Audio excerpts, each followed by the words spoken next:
First of all, get your pack, and in your pack you'll find a diffusion tube, a tube holder, a washer, and a set of instructions.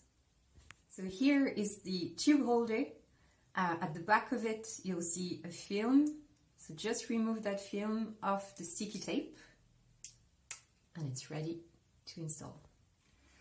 So I take the diffusion tube, remove the white cap, I put that cap aside in my citizen science pack. I'll need it in 4 weeks.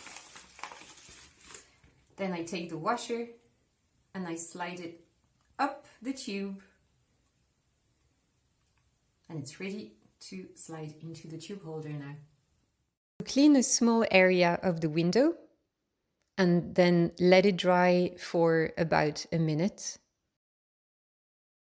Take the tube holder and push it against the window. Just do that for 15 seconds or so.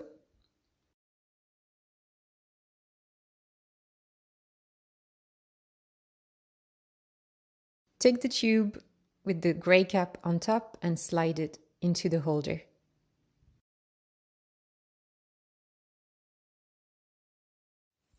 Remember to enter the day and time of installation on cleanairtogether.ie.